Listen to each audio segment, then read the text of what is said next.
Hello students, class 11th commerce. आज के इस अकाउंटेंसी के वीडियो में हम न्यू चैप्टर स्टार्ट कर रहे हैं, that is rules of debit and credit. ये बच्चों चैप्टर बहुत ही इम्पॉर्टेंट है आपके लिए। आगे की जितनी भी अकाउंटिंग आप सीखेंगे और समझेंगे उसके लिए चैप्टर बहुत ही इम्पॉर्टेंट है, क्योंकि इस चैप्टर के अंदर हमने रूल्स को समझना है और सीखना है। जो भी आप अकाउंटिंग सीखेंगे, फर्दर अकाउंटिंग आज के बाद, उस अकाउंटिंग में rules of debit and credit का बहुत ही इंपॉर्टेंट रोल होता है। तो ये rules of debit and credit आपके अकाउंटिंग पॉइंट ऑफ व्यू से, आपकी फर्दर स्टडी के पॉइंट ऑफ व्यू से बहुत ही इंपॉर्टेंट है। तो स्टार्ट करते हैं। पहले हम समझेंगे कि डेबिट और क्रेडिट का मीनिंग क्या होता है। Debit simply means left and credit simply means right side of an account. जो भी आप अकाउंट बनाते हैं या बनाएंगे उसमें दो साइड होती हैं बच्चों। एक होती है आपकी डेबिट साइड और दूसरी होती है क्रेडिट साइड। तो लेफ्ट हैंड साइड जो होगी आपकी किसी भी अकाउंट की, मीन्स जो अकाउंट आप बनाएंगे टी फॉर्म में, तो उसमें दो साइड होंगी। जैसे टी फॉर्म में इस तरीके से अकाउंट बनेगा तो ये लेफ्ट साइड होगा, वो आपका डेबिट साइड कहलाएगा, और जो अकाउंट का राइट साइड होगा वो आपका क्रेडिट साइड कहलाएगा। ठीक है बच्चों। अब rules of debit and credit को समझने के लिए दो अप्रोचेस हम पढ़ेंगे।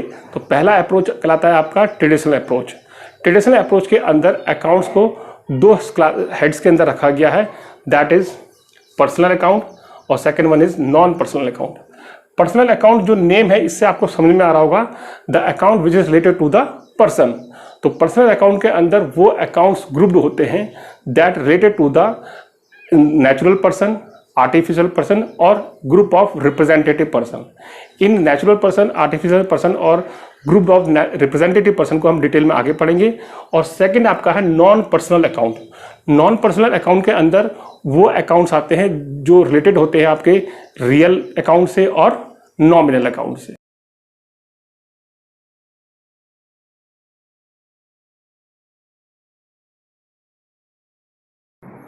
Now come to the traditional approach and the classification of accounts.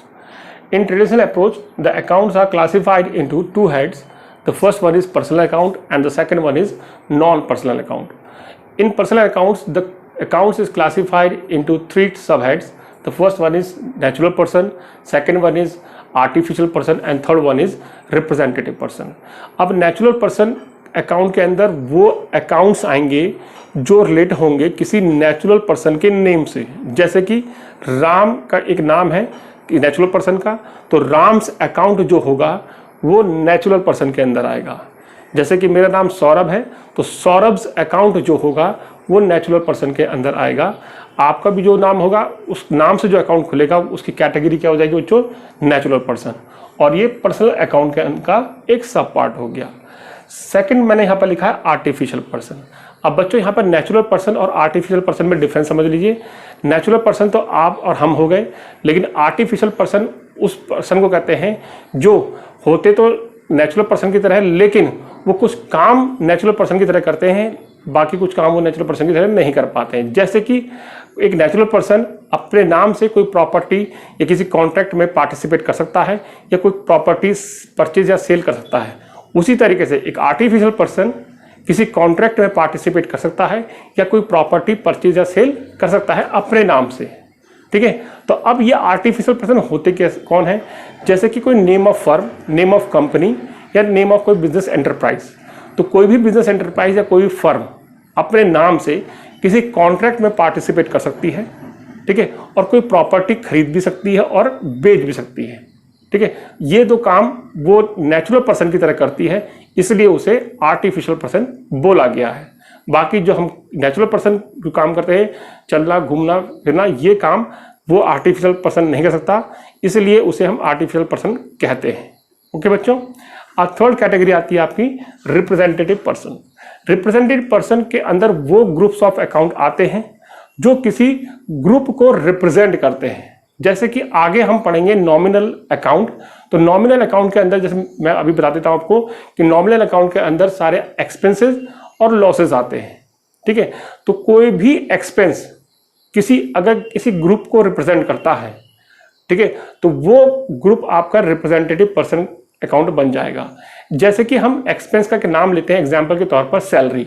अगर हम सैलरी पे कर रहे हैं तो इट मीन्स हमने एक्सपेंस इनकर्ड कर दिया है, हमने एक्सपेंस को पेड आउट कर दिया है। लेकिन अगर हमने किसी मंथ या किसी अकाउंटिंग ईयर के अंदर सैलरी पे नहीं कर पाए अपने नंबर ऑफ एम्प्लॉयज को, तो वो नंबर ऑफ एम्प्लॉयज हमारे रिप्रेजेंटेटिव ग्रुप ऑफ पर्सन हो जाएंगे जिनको सैलरी नहीं मिली है। अब वो सैलरी जो अगर हम पे कर रहे थे तो हमारा एक्सपेंस हो रहा था, लेकिन अगर हम सैलरी पे नहीं कर पा रहे हैं तो हमारे लिए वो सैलरी बन जाएगी आउटस्टैंडिंग सैलरी। तो that outstanding salary account represent that group of person to whom salary is not paid, जिनको सैलरी पे नहीं की गई है। तो दैट ग्रुप ऑफ पर्सन, उन ग्रुप ऑफ पर्सन के लिए हम एक अकाउंट बना लेते हैं जिसका नाम होता है आउटस्टैंडिंग सैलरी।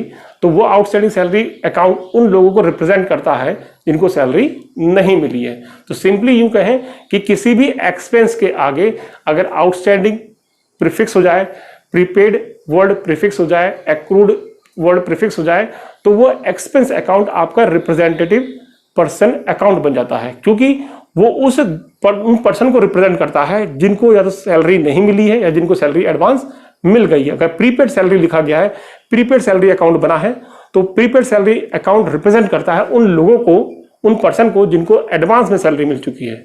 अगर आउटस्टैंडिंग सैलरी अकाउंट बना है तो आउटस्टैंडिंग सैलरी उन लोगों को रिप्रेजेंट करता है जिनको सैलरी नहीं मिली है। ओके बच्चों, नेक्स्ट है आपका नॉन पर्सनल अकाउंट। तो नॉन पर्सनल अकाउंट पर्सन से रिलेटेड नहीं होंगे, तो ये अकाउंट रिलेट होते हैं रियल अकाउंट से और नॉमिनल अकाउंट से। तो रियल अकाउंट और नॉमिनल अकाउंट आपका जो अकाउंट है ये किसके अंदर आते हैं? नॉन पर्सनल अकाउंट के अंदर। अब real account is further divided as tangible real और इनटेंजिबल रियल। तो सिंपली यूं कहें, रियल अकाउंट के अंदर आपके रियल एसेट्स आती हैं। अब एसेट्स का क्लासिफिकेशन मैंने पढ़ा था कि एसेट्स आपकी टेंजिबल भी होती हैं और इनटेंजिबल भी होती हैं। जैसे कि एग्जाम्पल के तौर पर furniture, building, land, machine, these are the example of tangible assets. तो ये बन जाएंगे आपके टेंजिबल रियल अकाउंट्स। और goodwill, patent rights, trademark, these are the intangible assets. तो ये आपके अकाउंट की कैटेगरी बन जाएगी इनटेंजिबल रियल अकाउंट। लेकिन क्योंकि ये दोनों मैंने एसेट्स के एग्जांपल दिए अभी तक 4-5 जो दिए, जैसे कि बिल्डिंग, लैंड, फर्नीचर और गुडविल, पेटेंट राइट्स, ट्रेडमार्क, ये एग्जांपल थे एसेट्स के। तो ये सारे एसेट्स आते हैं आपके इसके अंदर रियल अकाउंट के अंदर। तो ध्यान रखेंगे जो भी आपके एसेट्स हैं वो सारे कहाँ आएंगे? आपके रियल अकाउंट्स के अंदर। नेक्स्ट है आपका नॉमिनल अकाउंट्स। नॉमिनल अकाउंट्स आपके इंक्लूड करते हैं उन अकाउंट्स को, the accounts which are related to the expenses and losses, incomes and gains. जैसे एग्जांपल है salary, salary is the expense. तो सैलरी आपका एक्सपेंस है तो आपके नॉमिनल अकाउंट के अंदर आएगा, ठीक है। लेकिन अगर सैलरी नहीं दी गई है, सैलरी आउटस्टैंडिंग रह गई है, तो वो सैलरी आउटस्टैंडिंग, सैलरी के आगे एक प्रीफिक्स जुड़ गया आउटस्टैंडिंग, तो वो किसके क्या बन जाएगा? Representative personal account. तो ध्यान रखेंगे कोई भी नॉमिनल अकाउंट है जिसके अंदर एक्सपेंसेस हैं, अगर उस एक्सपेंसेस के आगे कोई प्रीफिक्स वर्ड जुड़ा हुआ है, एग्जांपल के तौर पर प्रीपेड, आउटस्टैंडिंग, एक्रूड, तो वो नॉमिनल अकाउंट अगर कन्वर्ट हो जाता है किसमें? रिप्रेजेंटेटिव पर्सनल अकाउंट के अंदर। तो हम बात कर रहे थे अभी नॉमिनल अकाउंट के अंदर।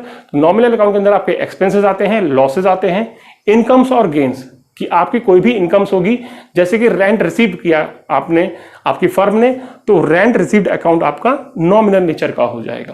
तो ये हमने अभी तक पढ़े क्लासिफिकेशन ऑफ अकाउंट्स।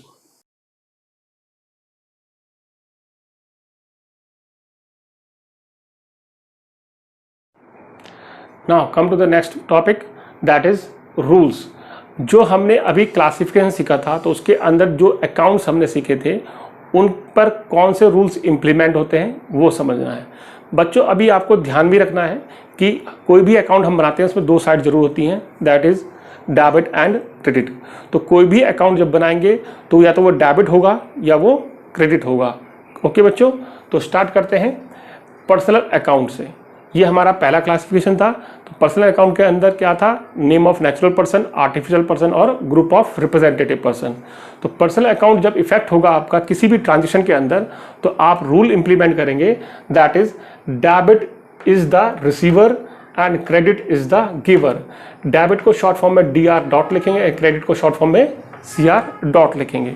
तो पर्सनल अकाउंट के अंदर डेबिट जब भी कोई पर्सन होगा उसको हम डेबिट तब करेंगे जब वो रिसीवर बन जाएगा। मींस कोई भी पर्सन है, अगर वो हमें ट्रांजैक्शन में रिसीवर लगता है तो उसके नाम को हम डेबिट करेंगे, और कोई भी पर्सन किसी ट्रांजैक्शन में गिवर है तो उसके नेम को हम क्रेडिट कर देंगे, जिसमें लिखा है credit is the giver. Suppose example लेते हैं कि अगर हम सामान परचेज करते हैं मिस्टर राम से, तो यहाँ पर राम हमारे लिए क्या है, गिवर है, तो राम का अकाउंट जो होगा वो हमेशा क्रेडिट होगा। ठीक है। अगर हम सामान बेचते हैं किसको, सोहन को, तो सोहन जो पर्सन है वो हमारे लिए क्या हो जाएगा, रिसीवर, क्योंकि सोहन को हम सामान बेच रहे हैं तो सोहन हमसे सामान रिसीव कर रहा है, तो सोहन यहाँ पर बन गया रिसीवर, तो सोहन का नाम हमेशा डेबिट होगा। ठीक है बच्चों, ये आप ध्यान रखेंगे। नेक्स्ट कैटेगरी है अकाउंट की रियल अकाउंट। रियल अकाउंट के अंदर आपको ध्यान रखना है कि रियल अकाउंट के अंदर मैंने बताया था कि सारे एसेट्स आते हैं, वेदर इज टैंजिबल और इनटैंजिबल। अब रियल अकाउंट का रूल पढ़ लेते हैं। The real account rule implies that debit what comes in and credit what goes out. Means जो भी रियल एसेट्स हैं जब वो हमारे पास कम्स इन होगी, मींस हमारी फर्म के अंदर आएंगी, तो वो रियल एसेट्स हमेशा डेबिट होंगी, क्योंकि लिखा है डेबिट व्हाट कम्स इन। जो भी रियल थिंग है, जो भी एसेट्स है, वो जब भी कम्स इन होगी, मींस आपके बिजनेस में एंटर करेंगी, तो हमेशा डेबिट की जाएंगी। जैसे सपोज करो हम कोई फर्नीचर खरीदते हैं, तो फर्नीचर हमारे लिए एसेट्स है, तो फर्नीचर जब हम खरीदेंगे तो फर्नीचर हमारे बिजनेस में आ रहा है, तो फर्नीचर अकाउंट जो होगा वो हमेशा डेबिट होगा। गॉट इट बच्चों। नेक्स्ट लिखा था क्रेडिट व्हाट गोज आउट। अगर कोई हम एसेट्स बेच देते हैं, सपोज करो हमारा फर्नीचर तो पुराना हो गया, उसे हमने बेच दिया, तो फर्नीचर हमारे बिजनेस से गोज आउट हो गया है, तो अब फर्नीचर अकाउंट क्रेडिट हो जाएगा। ये हमेशा ध्यान रखेंगे। नेक्स्ट और फाइनल है आपका नॉमिनल अकाउंट। नॉमिनल अकाउंट का रूल कहता है debit all expenses and losses, credit all incomes and gains. Business के या बिजनेस एंटरप्राइज के जितने भी खर्चे होंगे, एक्सपेंसेस होंगे, एग्जाम्पल के तौर पर सैलरी, वेजेस, इलेक्ट्रिसिटी, ये सारे एक्सपेंसेस आपके हमेशा डेबिट होंगे। मींस अगर आपका कोई एक्सपेंस है तो वो अकाउंट हमेशा डेबिट किया जाएगा। अगर आपकी कोई इनकम्स हैं, जैसे कि कमीशन रिसीव्ड है, रेंट रिसीव्ड है, इंटरेस्ट रिसीव्ड है, तो ये आपकी इनकम्स हो गई, तो ये हमेशा क्या कहलाएंगी, क्रेडिट हो जाएंगी। जैसे लिखा है credit all incomes and gains. यहाँ पर गेन्स का मतलब मैंने बताया था आपको पहले भी कि प्रॉफिट और गेन में दोनों में डिफरेंस होता है। प्रॉफिट जो होता है वो नॉर्मल कोर्स ऑफ बिजनेस में जो आप ट्रांजेक्शन करते हैं उसके रेवेन्यू ज़्यादा होने से और आपके एक्सपेंसेस कम होंगे तो आपको प्रॉफिट होगा। लेकिन अगर नॉर्मल कोर्स ऑफ बिजनेस में अगर आप नॉन ऑपरेशनल कोई ट्रांजेक्शन करते हैं, नॉन ऑपरेशनल ट्रांजेक्शन करते हैं, उसमें अगर आपको कोई रेवेन्यू ज़्यादा होता है और उस पर खर्चा कम होता है तो आपको गेन कहलाता है। तो कोई भी अगर गेन है तो भी आप उसे क्रेडिट करेंगे। और ध्यान रखेंगे इन एक्सपेंसेस हमेशा डेबिट होंगे और लॉसेस भी। अब लॉसेस का एग्जांपल, जैसे कि आपका कोई स्टॉक था वो खराब हो गया, कोई फर्नीचर था वो टूट गया, तो आपका लॉस हो गया, तो उस लॉस को हमेशा आप क्या करेंगे, डेबिट करेंगे। तो ये रूल्स आपको अच्छी तरीके से पढ़ने हैं और समझने हैं, इनको आप नोट भी करिएगा अपनी कॉपी में। Thank you.